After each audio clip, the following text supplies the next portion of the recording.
आइए जानें श्री हनुमान जी के बारे में। हनुमान परमेश्वर की भक्ति हिंदू धर्म में भगवान की भक्ति की सबसे लोकप्रिय अवधारणा और भारतीय महाकाव्य रामायण में सबसे महत्वपूर्ण व्यक्तियों में प्रधान है। वह भगवान शिव जी के 8वें रुद्रावतार सबसे बलवान और बुद्धिमान माने जाते हैं। रामायण के अनुसार वे जानकी के अत्यधिक प्रिय है। इस धरा पर जिन 7 मनुष्यों ने को अमरत्व का वरदान प्राप्त है उनमें बजरंगबली भी है। हनुमान जी का अवतार भगवान राम की सहायता के लिए हुआ। हनुमान जी के पराक्रम की असंख्य गाथाएं प्रचलित है। इन्होंने जिस तरह से राम के साथ सुग्रीव की मैत्री कराई और फिर वानरों की मदद से राक्षसों का मर्दन किया, वह अत्यंत प्रसिद्ध है। ज्योतिषियों के सटीक गणना के अनुसार हनुमान जी का जन्म 58,112 वर्ष पहले त्रेता युग के अंतिम चरण में चैत्र पूर्णिमा को मंगलवार के दिन चित्रा नक्षत्र व मेष लग्न के योग में सुबह 6:03 पर भारत देश में आज के झारखंड राज्य में गुमला जिले के आंजन नाम के छोटे से पहाड़ी गांव के एक गुफा में हुआ था। इन्हें बजरंगबली के रूप में जाना जाता है क्योंकि इनका शरीर एक वज्र की तरह है। वे पवन पुत्र के रूप में जाने जाते हैं। वायु अथवा पवन हवा के देवता ने हनुमान को पालने में महत्वपूर्ण भूमिका निभाई थी। मारुत का अर्थ हवा है, नंदन का अर्थ बेटा है। हिंदू पौराणिक कथाओं के अनुसार हनुमान मारुति अर्थात मारुति नंदन हवा का बेटा है। 16वीं शताब्दी के भारतीय कवि तुलसीदास ने हनुमान को समर्पित एक भव्य गीत हनुमान चालीसा लिखा था।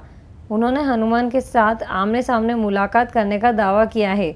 इन बैठकों के आधार पर उन्होंने रामचरितमानस रामायण का एक अवधी भाषा संस्करण लिखा।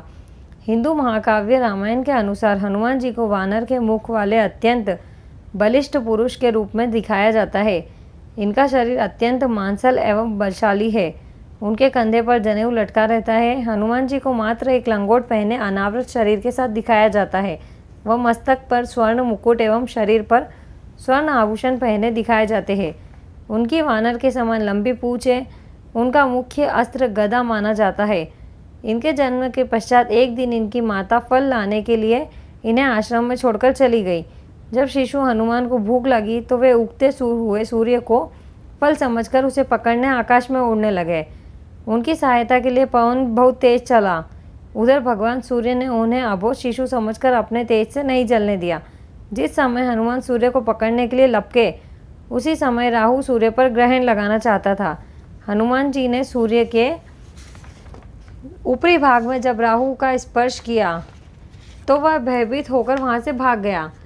उसने इंद्र के पास जाकर शिकायत की, देवराज आपने मुझे अपनी क्षुधा शांत करने के साधन के रूप में सूर्य और चंद्र दिए थे। आज अमावस के दिन जब मैं सूर्य को ग्रस्त करने गया तब देखा कि दूसरा राहु सूर्य को पकड़ने जा रहा है। राहु की यह बात सुनकर इंद्र घबरा गए और उसे साथ लेकर सूर्य की ओर चल पड़े।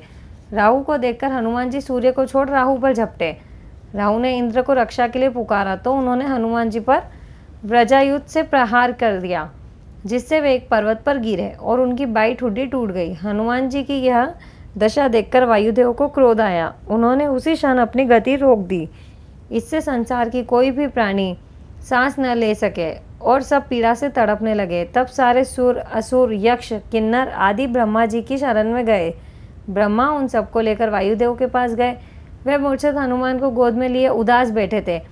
जब ब्रह्मा जी ने उन्हें जीवित किया तो वायुदेव ने अपनी गति का संचार करके सभी प्राणियों की पीड़ा दूर की। फिर ब्रह्मा जी ने कहा कि कोई भी शस्त्र इनके अंग को हानि नहीं कर सकता। इंद्र ने कहा कि इसका शरीर वज्र से भी कठोर होगा। सूर्यदेव ने कहा कि वे अपने तेज का शतांश प्रदान करेंगे तथा शास्त्र मर्मज्ञ होने का भी आशीर्वाद दिया। वरुण ने कहा मेरे पास और जल से यह बालक सदा सुरक्षित रहेगा।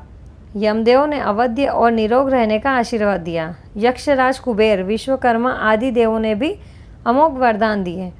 रामायण की 5वीं पुस्तक सुंदरकांड हनुमान पर केंद्रित है। राक्षस राज रावण ने सीता का अपहरण कर लिया था, जिसके बाद 14 साल के वनवास के आखिरी साल में हनुमान राम से मिलते हैं।